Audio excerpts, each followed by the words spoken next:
Hey guys, Anthony here from the Wall Street Bull and Curve. I hope you're all doing well.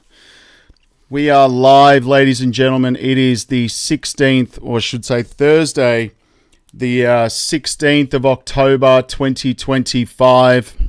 Can't believe we're almost at the end of the year. It's crazy. Doing a live stream. I didn't do one last night. I was absolutely wrecked. Had a really bad sleep the night before. So I'm jumping in a little bit earlier than planned. Was supposed to come on live at around about 8:30 p.m. here in Melbourne, Australia. How is everybody? Can you let me know if you can hear me clearly? We'll wait for a few people to jump in on this live stream. What is going on in the crypto markets? It's interesting. There's a lot of background infrastructure that's being built for cryptocurrency in the United States, which is wild. Also, let me know wherever you're tuning in from around the world. I love to do that all the time on my live streams. We've got Shintu. Thank you very much. Luke, how you going, mate? Tobias is in the house. We've got Spain. Charleston, Chu, thank you. Hey, how you going? Beats, how are you? Yes, awesome. Thank you, Luke, for confirming that. $2.32, $2.39 per coin. Is that 10th? So that's 16th of October. Yes, that's right. The price, more pain to come before the gains. Yeah, well, who knows? But there's big things coming in crypto, that is for sure, in terms of ETF approvals and all the infrastructure, stablecoin legislation. You know, there's a lot going on. We've got Tassie in the house. We've got in the UK. That is amazing. I do have my espresso because I'm still at the office and it is almost 8:30 p.m. here. I hope you've all got your coffee. All right, we've got a few people in here now, which is amazing. Thank you, guys. Now, there is a lot to go through, of course. We're going to go through the market cap, crypto bubbles, which I haven't done in a very long time. We've got EarnCurve as well, which is amazing. My bots on EarnCurve are working. We're going to go through all of that. XRP as well. The SEC chairman says crypto's time has come, which is about time. It's many years overdue. ETF approval for XRP again nears as public companies hold $11.5 billion, which is very, very nice. We're going to have a look at the new ETF products, which is fascinating. The 5 leveraged ETFs, which are coming, but should traders even touch them? There's a lot of ETFs coming out. James Seifert from Bloomberg's putting a lot out. Yes, Bitcoin is back to $110,000 which is, in my opinion, a great time to start your bots. The US government shut down. We're going to read into what is going on there because it's obviously delaying, and I believe it's in its 3rd week, which is no good. We have Eric Trump, again, confirming plans to tokenize real estate, which is bullish. Peter Thiel, Erebor, I can't even pronounce that. What is that? Erebor Bank gets an OCC approval as Washington softens stance on crypto-linked banking. And we did have a few collapse last year, I believe it was, or the year before. Coinbase, bullish news. They're listing BNB, which is good. Reserve Bank in Australia says easing credit will keep the economy on track. Yeah, good luck with that one, RBA. You guys are absolutely crooks, in my opinion. We've got $129 million whale, and this is sparking fear. He's opened up a big amount of Bitcoin shorts, and we're going to go through, obviously, all the news on X. There is a lot to get through on that. And welcome to the live stream, guys. And let's get into it. Massive shout out and thank you to every single one of you who have subscribed to my YouTube channel and social media. I really appreciate it. Thank you very much. If you are new, make sure you smash the subscribe button down there and turn on that little bell notification, because as you can see on the screen, let me just see if I can reduce that down, by the way, so you guys can actually see it. I absolutely love documenting my journey with crypto. Dividend stocks, growth stocks, talking about passive income, building financial freedom, and of course my goal at the end of the day is to build generational wealth. So come along on this incredible journey. It's been insane so far. Gosh, years now. Also, little disclaimer, I am not a financial advisor. Please do your own research and due diligence with this stuff. I don't want to see anyone get financially hurt. That is why my number one golden rule is I only invest what I can afford to lose. And yes, we don't like to lose. You can lose money like that in the blink of an eye in crypto and, of course, any other investment. So, guys, please be careful out there. Do your own research. This live stream is for educational and entertainment purposes only. All right, let's get into it, ladies and gentlemen. I'm going to go straight to... I didn't really post up in the community tab this morning because I've just been so busy, but let's just go straight to CoinMarketCap today. The total crypto market cap is down to $3.76 trillion USD. Volume is still up, though, which is amazing. $191 billion, which is quite good, to be honest with you. There's a lot of trading going on, all right? The altcoin season has gone back to Bitcoin season, 27 out of 100. So we were basically coming up to around about 70 out of 100, meaning altcoin season was going to begin, but we've slightly pulled back. ETFs haven't had much in terms of inflows. Significant amount of outflows on the 13th, a couple of days ago. It was sitting at $754 million in outflows from Bitcoin and Ethereum. Yesterday, I should say on the 14th, there was $338 million of inflows. Most of that into Ethereum, which is interesting. And then, obviously, again, yesterday, there was Ethereum and a lot came out of Bitcoin ETFs, which is interesting. Let me know in the live chat what you prefer, of course, in terms of the ETFs. I can't wait for all of these other cryptocurrencies that we're bullish on to have the ETFs. But Bitcoin or Ethereum, which one do you like? Let me know in the live chat. And if you're joining me, we've got Germany in the house now, which is amazing. So thank you, guys. Awesome to speak to everyone around the world. Coming over to my watch list, and just checking on what's going on in the portfolio in the last 24 hours. Veracity is up 28%. I've been holding this for years, as well as Solargenic. That's up 17%. Ubix Network is up 17.4%, which is interesting. Super is up 6.67%. Nexra is also up 3.5%. Again, Kaon, I have no idea what the hell this is. I don't even know where I've got it stored, to be honest.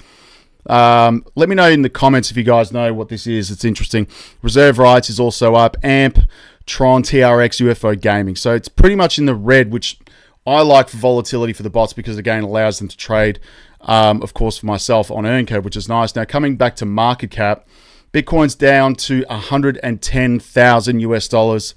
There's a lot of macroeconomic stuff going on in the world at the moment, especially between the United States and China. Everyone's freaking out at the moment. There's a trade war going on with these tariffs. Who knows what's going to come of it? I'm not worried because I know where crypto's going. It's still here and it's still holding above that 110. We'll see what happens. We also have a Fed, Jerome Powell, I believe, is going to announce the rate decision very soon. I'm pretty sure.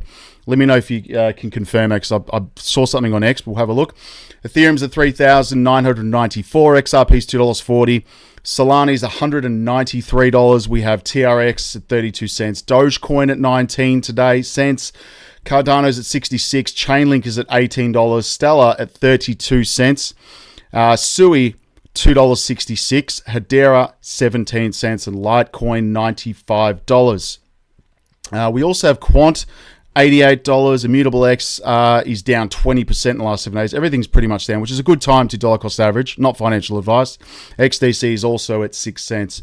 Now, coming back to here, like an actual fact, let's just go to crypto bubbles because I haven't done this in a very long time, ladies and gentlemen.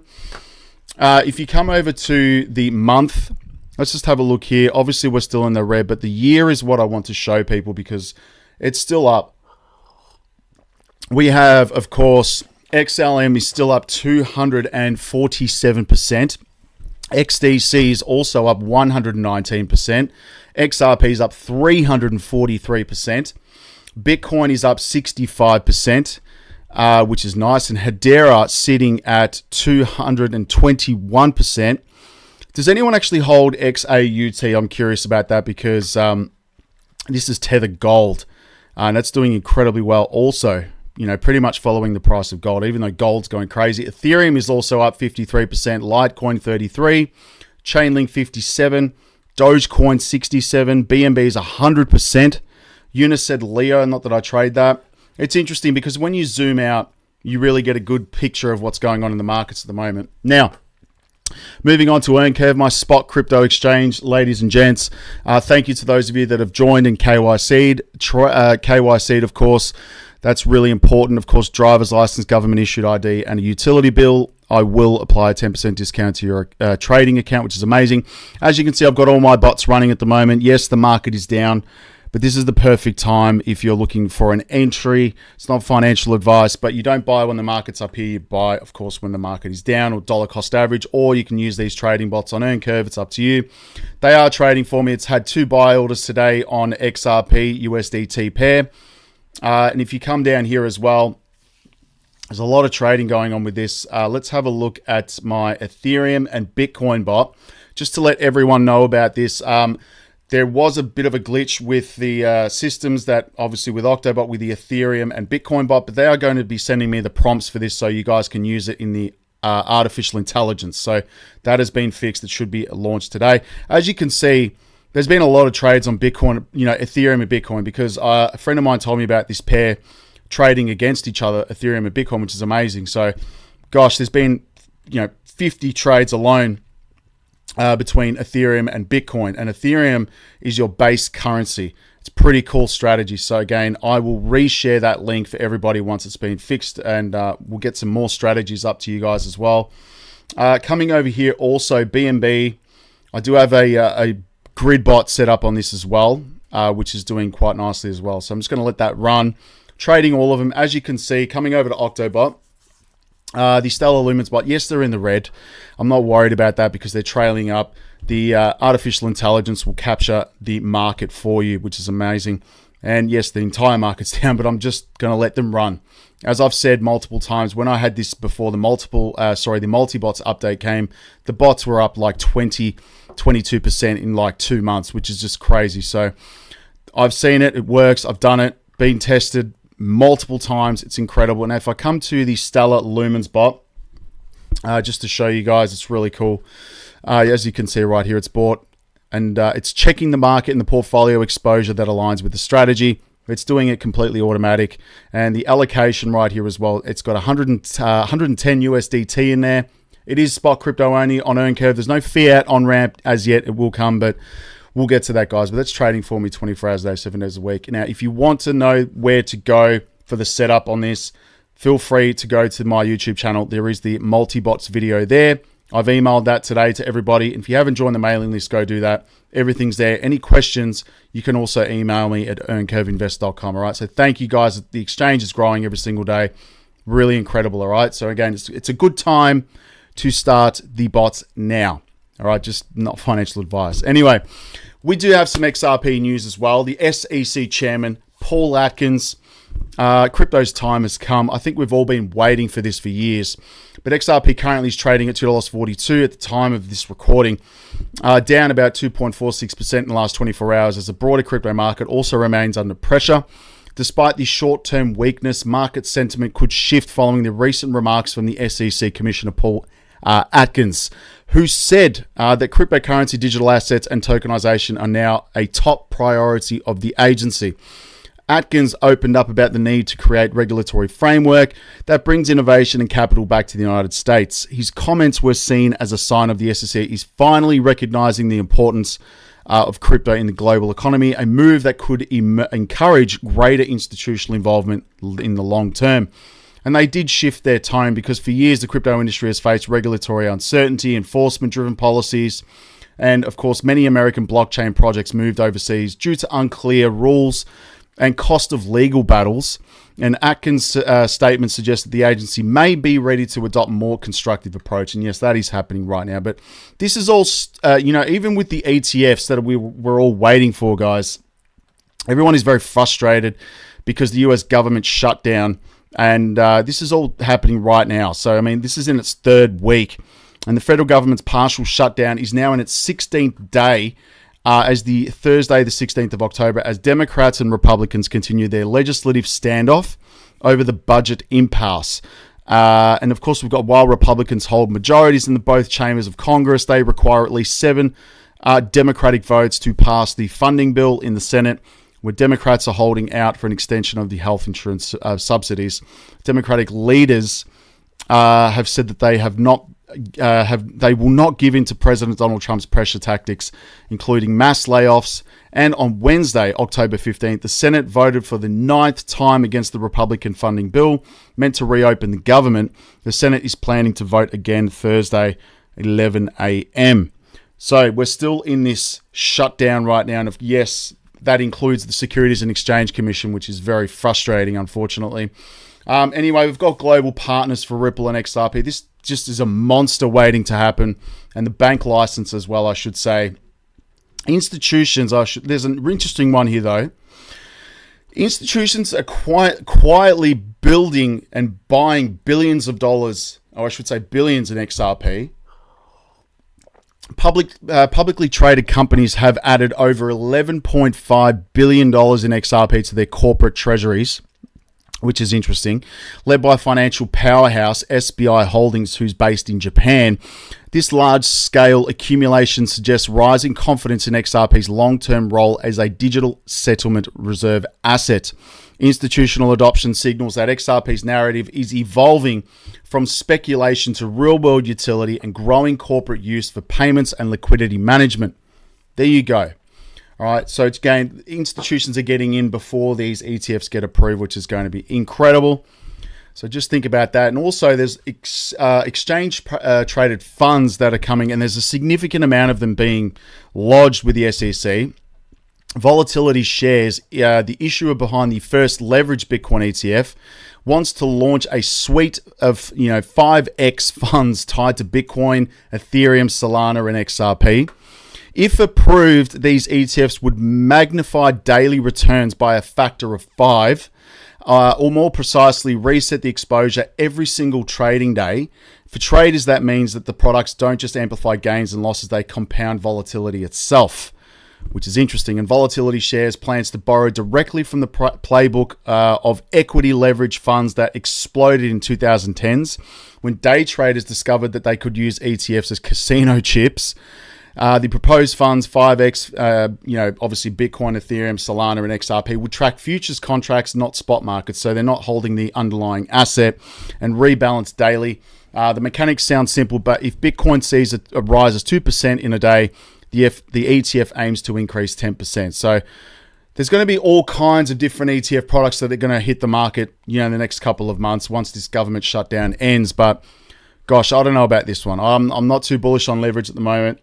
It's too much volatility. Let me know in the live chat if you've used leverage or you're planning on using leverage, because if you are, be careful because you can get wiped out really, really fast, guys, like instant. Yes, we've got Bitcoin testing $110,000 floor as the whales put demand surge right now, which is nice. I'm not even worried about that. We've gone through the government shutdown, pro-innovation. Eric Trump, which is amazing right here, confirms plans to tokenize real estate with World Liberty Financial. The World Liberty Financial co-founder said on CoinDesk interview that he's currently working to tokenizing real estate. Listen to this. Let me just see if I can play this because this is awesome.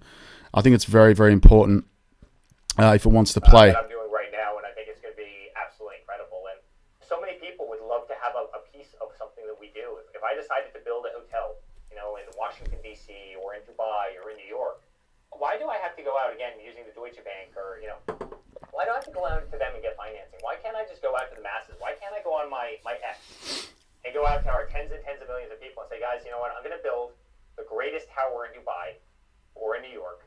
Who wants to join along? Who wants to share in that? Who wants to buy 1/1,000,000th of that building and put in $1,000 and be part of our success together, right? Under no other scenario could they ever have had access to that project. They didn't have the money. They didn't have the means. They didn't have capital. They didn't have the know-how. They didn't have the bandwidth or the contacts. They could have never been involved with the ownership of Trump Tower Dubai or Trump Tower Washington, Washington D.C. or New York.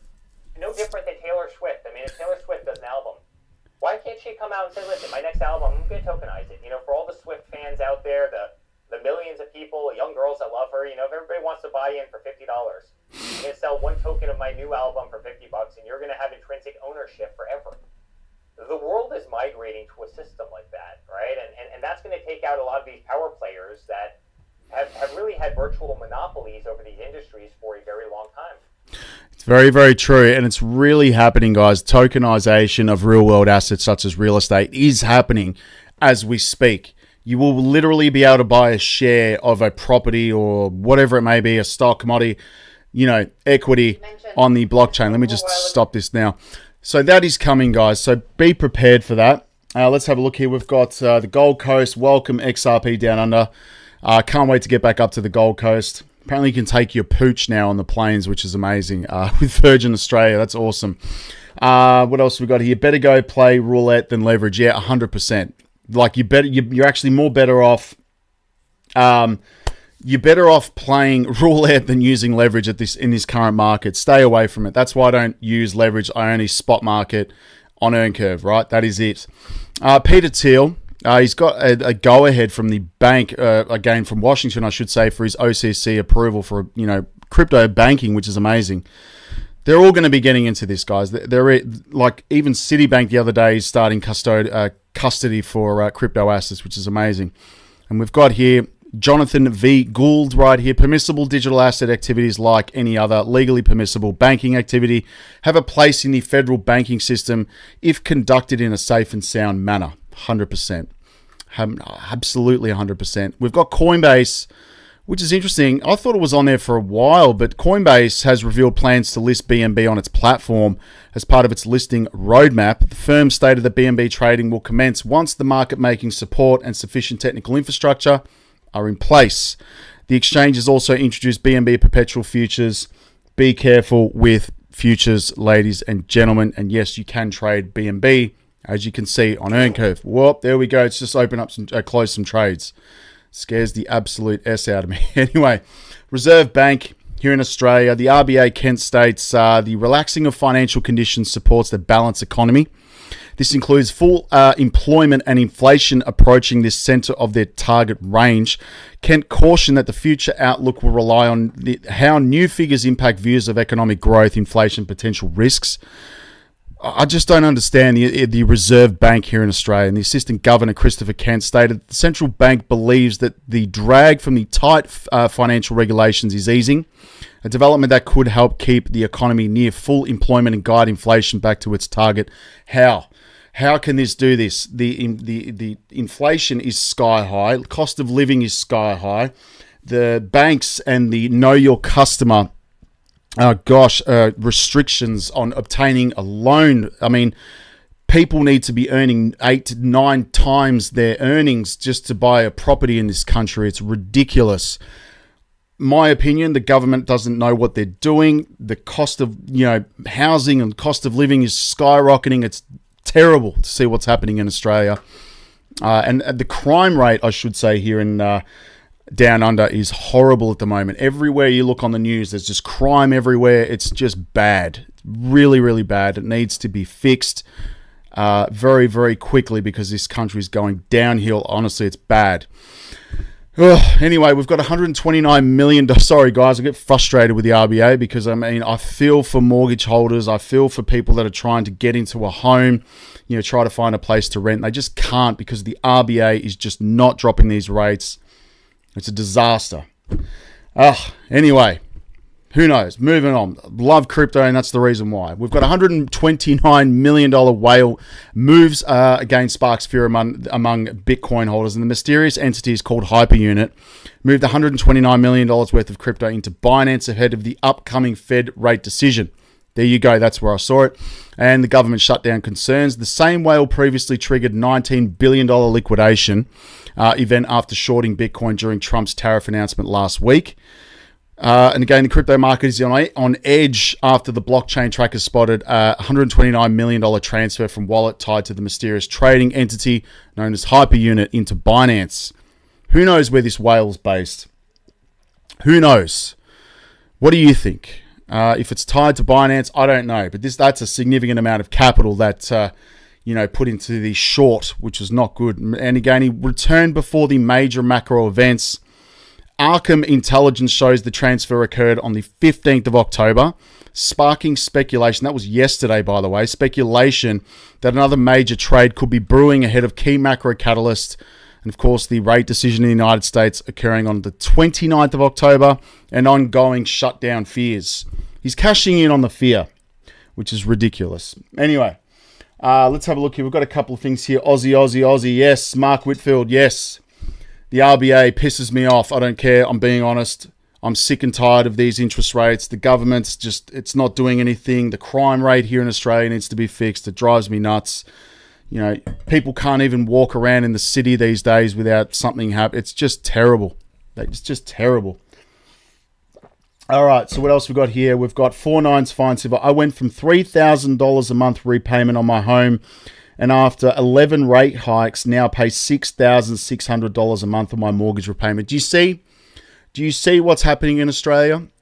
This is I'm feeling that as well. Like, it's ridiculous. People can't even afford to buy food because their mortgages are too high. Meanwhile, people are probably making hardship applications on their mortgages, and, you know, the banks are just cashing in those profits, aren't they? This is why I love crypto, and I cannot wait for it to be tokenized on the blockchain. And something big is coming for crypto in this space. I can't wait for it, just to take the middleman, the banks, out of their profit taking. You know, nothing would make me happier, so to speak, because I think a lot of Australians are frustrated at the moment with this. Let's have a look here. We've got hi from T. Uluru, love your show. Thanks, Fonzie. We've got Warwick, Queensland, love your stuff. Thanks, appreciate it. We've had some warm weather today here in Melbourne, which is nice for a change. Anyway, so I think it was like 20 or 30 degrees today. It was beautiful. So we've got that Queensland weather coming down here. Let's go to X. Thank you to those 9,000 people that follow me on X. I'm going to play this from Brad Garlinghouse. This is from DC FinTech in 2025. Let's have a listen to this, guys, because it's bullish. 1 year ago, I was on this stage, and I was thinking about how much has changed even in that year, and it's profound. That's what happens when a new administration comes into town, particularly one that had such a stark difference in crypto. I do want to start, though, as a Capitol Hill reporter, back a little bit with market structure. Obviously, you were listening with the last panel and kind of their assessment on things. Kind of sounds like this might be able to get done, perhaps not this year. But I'm kind of curious what you've been hearing, because Ripple, again, has become such a major player, I think, in politics on the Hill. What is your read of the tea leaves? Well, I think one of the outcomes of having been the tip of the spear in the Biden administration's attack on crypto through the SEC is it's kind of elevated Ripple. Listen to this.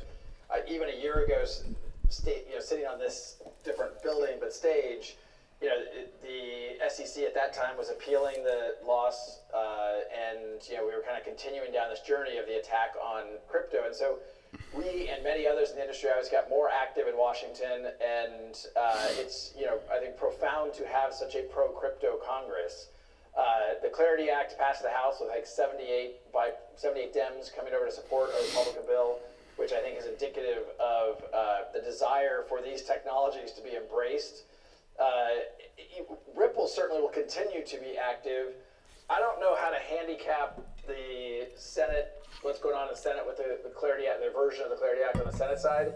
I listened to some of the earlier panels with interest on that.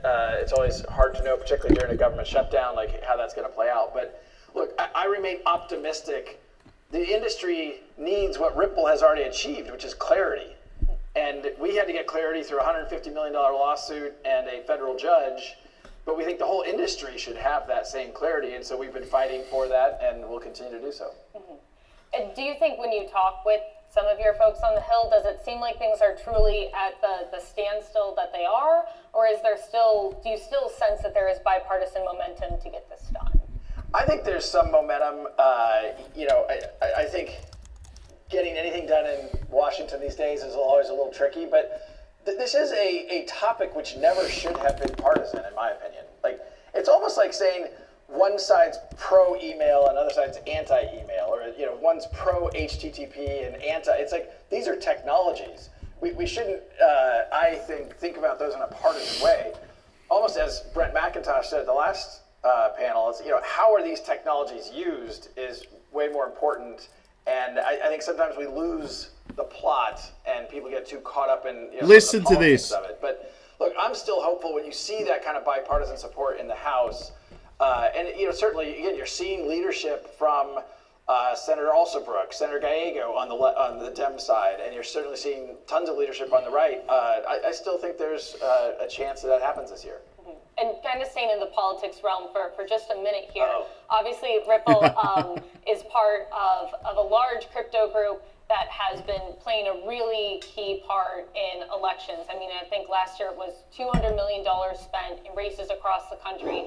Currently has a war chest of, I think, $141 million the last time I saw it. What is the strategy Fair for shake. the midterms? Fair shake. Yes. So, well, Ripple has supported Fair Shake from the very beginning, and again, I would highlight the name. Like, the industry wants a fair shake. Like, this shouldn't be as, polarizing, and I do think under the Gensler SEC, the industry was attacked. There wasn't any effort to provide clear rules of the road, and so what we have been asking for are those clear rules. I think Fair Shake, I mean, they should speak on their behalf. I'm not on the board or an operator within Fair Shake, but suffice it to say, they're continuing to execute the strategy that played out under the last election, which is we want to support pro-crypto candidates on the left and the right. I mean, ironically, despite this topic being somewhat right-leaning, the last election, Fair Shake supported more Dem candidates than they did our candidates. And I think that's actually a healthy thing, because again, this shouldn't have ever been, in my judgment, bipartisan. I think the Biden administration kind of made it partisan in a way that isn't good for the United States. If we want to be a leader in technologies that are redefining how infrastructure works around the globe, I agreed with Caitlin Long on the last panel, like, this is very global. The US leaned into that in the late 90s with the internet, and we've leaned out in blockchain. Like, it doesn't make sense to me. But I think this administration obviously shifted that. Things like Fair Shake are shifting that. And I think Fair Shake was incredibly impactful, and we have a very pro-crypto Congress, and we hope to see the Clarity Act get moved forward. Absolutely. I guess I just do wonder, because it does seem like on Capitol Hill, obviously a lot of finger pointing, a number of folks are pointing the fingers at Democrats after this draft was leaked, saying this is a step too far. Are they really as pro-crypto as they seem? Does that mean that you're kind of maybe less inclined to support Dems, or does that mean even more support for Democratic candidates, especially those who have shown an interest in promoting crypto? I'm not just saying this because I'm sitting in Washington on a stage in front of, I'm sure, reporters. I don't think about it as, are we supporting Dems or Republicans? I think about it as, we're supporting pro-crypto, pro-innovation candidates who want to see these technologies as they are around the globe. I mean, the United States is not leading in this. And there is an opportunity for the United States to lead. So I don't think about it as, should it lean more R or more D? I think about it as keep leaning into pro-crypto candidates and educate both existing sitting congressional leaders and a next generation of congressional leaders. I mean, look, the reality is there is clearly a segmentation of age around all things crypto and blockchain. And there's no doubt in my mind that over an arc of time, the US will get this right.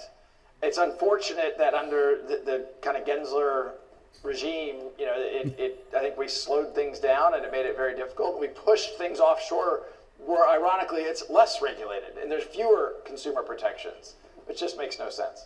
And of course, when it comes to sort of the meat of this law, what we're trying to get into is a large part of it is what is a security, what is a commodity. Of course, as you mentioned, you went through a $150 million lawsuit to get some of that clarity for Ripple.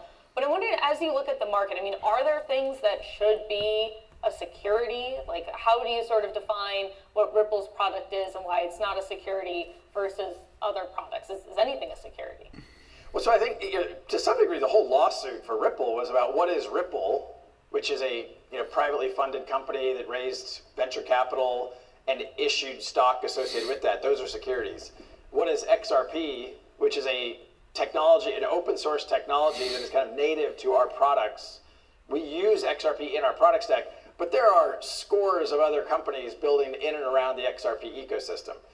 People will say things like, well, XRP has a CEO, and I'm like, who is it? Ripple has a CEO, that's me.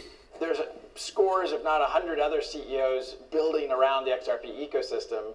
And I think that's when I hear people say that, I think, okay, they're not educated about what's going on, and so we need to educate people. Obviously, you see that in a number of other tokens where there's a very distributed, very open source community. people don't understand, Ripple does not control XRP. It is open source. There have been amendments passed to the XRP open source technology that we opposed. We were against them and they still passed. That's okay, that's open source technology. There's other things we have championed that have passed, but it takes 80% of the community approving those amendments, which Ripple doesn't have control of that. Mm-hmm. And so, if you were to define kind of what's a commodity versus a security, how would you do that? Yeah, I'm going to do everything I can to dodge that question. Look, there is language that has been proposed. I happen to think that there's parts of the Clarity Act and that passed the House that are quite constructive towards that clarity. I think some of the things that have been circulated, I'm like, okay, I don't actually get how that. Well, look, for Ripple, the one thing we will be adamant and absolute about is whatever is these draft comments that I see. It's like, well, we already won a court case by a federal judge. And if what you're writing gives the SEC an opportunity to bring another lawsuit against us, like, okay, wait, we can't support that. You can't take us back. And I think the industry needs what Ripple has already achieved. And what Ripple has done, and we've invested literally billions of dollars in the crypto industry broadly and tried to be a champion of the industry. We fought the SEC as a champion of the industry. And I think that we will continue to support it on a multi-chain basis. Those that I think approach it as there is somehow one token to rule them all, that's not going to be the future of crypto and blockchain. In the same way, there wasn't one browser or one search engine or one auction website. Or I'm thinking back to when I got involved in technology in the late 90s. I kind of feel like there's one auction website now, though. But that aside. I don't follow that category. So mergers and acquisitions. I wanted to ask, because Ripple has a number of examples of companies that they have acquired in the stablecoin realm, in the sort of infrastructure realm. What are sort of the plan here? What's the thought process? What's the end goal? Partly because of the shift, I think people still underestimate the U.S. as the largest economy in the world went from very strong headwinds to pretty strong tailwinds. Now we're still figuring out as an industry what do those tailwinds mean in the United States. And again, having the chief legal officer from Citibank, is an example of that shift. And I think he even talked about how it was very, very hard for them to engage this industry. This has been publicly reported, but I personally was debanked by Citibank during the last 4 years. And I think, happily we're past that stage. But I still think people underestimate the shift in those headwinds and tailwinds. And Ripple's thesis has been, okay, now is a time to really be aggressive about growth. And that is both organic growth and continuing to build. We're in the payments business, leveraging core technologies around blockchain and the XRP ledger around payments. We're in the custody business. We're in the stablecoin business. And then earlier this year, to your point around mergers and acquisitions, we spent $1.25 billion to buy Hidden Road, a prime broker, frankly the largest non-bank prime broker out there. And we bought for $200 million, a stablecoin company called Rail, which was one of the leading stablecoin companies for the enterprise. So corporate treasury looking to use stablecoins to solve some of their internal movement of money, and that has been a great acquisition for us. So we're going to continue to play offense. I hope I have some more news on that very, very soon. And we think now is the time to invest, and that partly because of that macro shift in government policy for the United States. Interesting. And when it comes to government policy right now, I know we touched on this a little bit the last panel, that there seem to be certain agencies that are kind of giving the green light, full speed ahead, but there are groups like the Fed that are maybe a little bit more tentative. And I'm wondering kind of what your experience has been so far. Do you think that things are going to change when we finally get open a few more openings on the Fed? What are your expectations? Where are we at now? What are your expectations for the next few years? So I have two thoughts about that. One, and as much as I have enjoyed some of the panels here today, one of the things I would ask everyone to do, both reporters and otherwise, is to hold traditional finance accountable for, yes, I agree, the crypto industry should be held to the same standard around AML, KYC, OFAC compliance. Yes, yes, yes. And we should have the same access to infrastructure like a Fed master account. You can't say one and then combat the other. Like that's disingenuous, and it's hypocritical, and I think we all should call them out for being anti-competitive in that regard. So that's kind of one thought. There should be a level playing field, and to the extent we're seeing people act in different ways. Now, the other part I would say, as much as a lot of the Fed managed by this administration, the federal government, not the Fed, as much as that shift has changed, I think some banks are still nervous until those changes are codified into law. The Genius Act obviously helped, and that unlocks, I think, I had meetings yesterday in New York City where banks that would not have talked to us 3 years ago are now leaning in and saying, how can we partner around this? Around stablecoin. Around stablecoins, for sure. And again, the delta there is the Genius Act has codified into law. We haven't seen that happen. I mean, again, Ripple has had we fought the fight, and we have clarity that XRP is not a security, but the industry doesn't have that, which I think creates challenges for some of the more conservative banking infrastructure, even though they're like, yeah, okay, we're interested, but are they really leaning in because they're worried that in 3 years from now there's another election, and is there a shift? I think that's a little bit too cautionary, because I think every day that goes by, even if without the Clarity Act in place, there's more and more firm policy positions that agencies are taking. Mm-hmm. And so you think that even though there might be some sort of regulatory shift with the next administration, whoever they are, you're not going to go back to where we were at with Gary Gensler? I definitely don't think that was. Frankly, I think that was a dark day for technology in the United States, and they were not acting with good intent. And I could spend a whole half an hour session just on that. And I mean, look, you had a federal judge. This is a quote. A federal judge said about the Gensler SEC, "They are not following a faithful allegiance to the law." Yeah, that's pretty damning for a federal judge who happened to be appointed by Obama. That they would come out and say that about a Biden SEC. I don't think we will go back to that. And frankly, I think the ship has sailed. I think that you can't put the genie back in the bottle in the United States. I don't think you really could, even though Biden may have tried with Gensler. But I think now that we are where we are, we are seeing many banks lean in. But for years, the U.S. was a frozen market. I mean, one quick data point is 80% of Ripple's hiring between 2001 and 2004 was non-U.S. because that's where our customers were. Our customers around the world were leaning in. The customers in the U.S. were, we gotta be careful. Mm-hmm.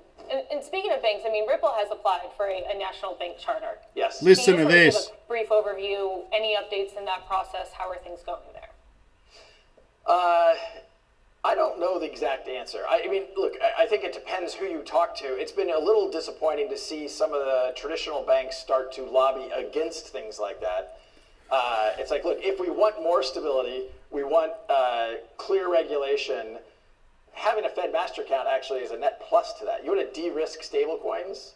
Having Circle have a Fed master account, have Ripple have a Fed master account, that's actually a good thing.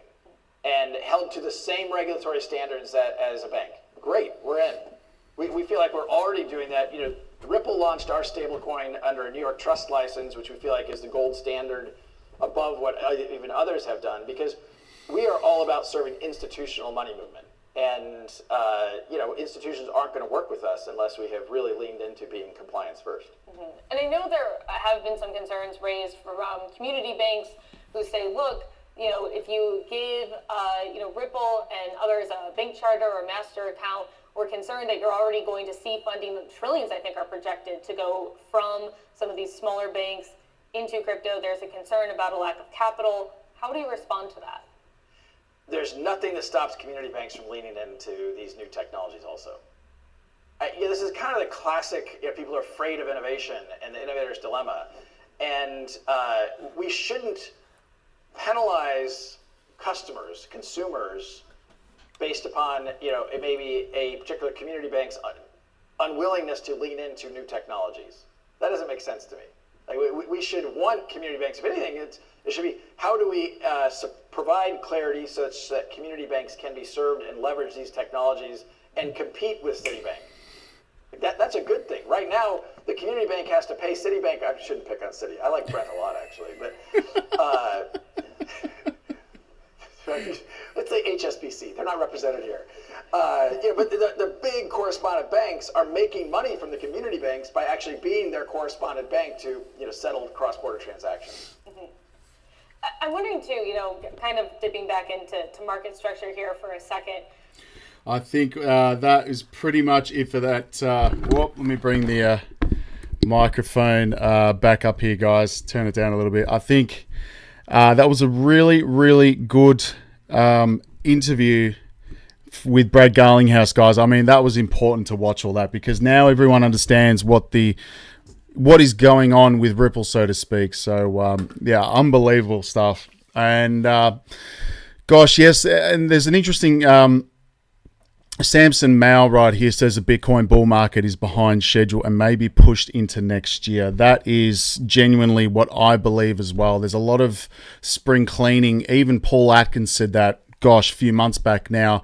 There's a lot of spring cleaning to be done, groundwork. The foundations need to be laid prior to, anything going pretty much crazy. So there's another trade that went off on EarnCurve, guys. But anyway, moving down, let's have a quick listen to this. I'm going to read this too because it's going to take too long otherwise. Without saying you're going to use XRP, a public untrusted network is always inevitability, better than private, one based on trust.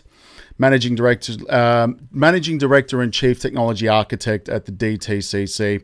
We'll have a quick listen to this quickly. A couple of different things peering through the hype and smoke. First, there's the ability to share information and let information flow is very powerful. The role that we play in certain infrastructures requires many firms across the industry to adhere to sets of standards, to upgrade versions of standards, and it's hard to get everyone on the same set of standards. It's hard to get everybody to look at data the same way, to interpret business rules the same way, and if you can eliminate a whole layer of requirements, if you can eliminate the requirement that everybody in the industry use the same exact database and the same exact version and the same exact business rules and the same exact stored procedures, if instead there's this new layer of technology that has the business rules embedded and that has the data information embedded and everyone is looking at that data in the same way, how powerful would that be? You got to think about that, and yeah, it is true. Tell me you're going to use XRP without saying you're going to use XRP. They're already set up right now. Listen to this quickly as well. Listen to this. Three big ones and then hundreds of smaller ones. Bitcoin's very good at storing money. It's very good at sending money across borders, but it's kind of clunky at doing other things. Ethereum is really good at programmable money, doing smart contracts, but as well, it doesn't process that many trades per second. And then blockchains like Solana and XRP, Ripple's token, they process thousands of transactions per second. So they just really have different use cases. 100% on that one. Moving down, in terms of the XRP deadlines, I'm going to end on this one, guys, and we've got a couple of things here. We've got the UK public on the way. Thank you, Derek. We've got the UK public on the whole are very skeptical about crypto, languishing in the days when it was. So, yeah, well, same is here in Australia, that's for sure. Let's have a look here. We've got, I'm feeling the Clarity Act will be a bit of a black swan. We'll have to wait and see when that hits. Let's all meet up in Dubai, Luke. Yeah, that'd be beautiful. I love Dubai. I've been once before, a couple of times, obviously, to the airport there, but it's a beautiful country. Do you have an update on the ETFs? Yeah, so 18th, we got one for Grayscale, which is going to be interesting. That's in 2 days. The 19th, 21 shares. We've got the 20th, which is next week. Bitwise, Canary Capital on the 23rd, CoinShares on the 25th, and Wisdom Tree is on the 24th. So let's see what happens. Because of the generic listing standards, I believe all of these have been amended for that generic listing standard. So it's going to be fascinating in the next couple of weeks. And we've got Jim Cramer, the man, the myth, the legend. He's hit the mark every single time and crashed the markets. It's fascinating what he's done. Anyway, guys, that is pretty much it. It's been a long one, nearly a 50-minute live stream. Thank you to all of you that have watched the channel. I really appreciate it. Go start your bots on EarnCurve, guys. KYC, and you will get obviously that 10% discount applied. Any questions, email me at EarnCevInvest. The link is down here. As you can see, go start your Octobots. They're trading for me. The market is down. Perfect time. Not when the market's up here. This is the perfect and ideal time, guys. But yeah, that is it for tonight. Thank you so much. I appreciate all of you. To the 569 odd people that watched during this live stream, thank you guys. You guys rock. And of course, follow me on social media, and I'll be back tomorrow, hopefully with another update. We'll see what happens overnight. You never know. You never know what's going to come overnight when the market opens, guys. And of course, all the news happens while we're asleep here in Australia. But stay bullish, guys. Thanks very much. Take care of yourselves. I'll see you tomorrow. Peace.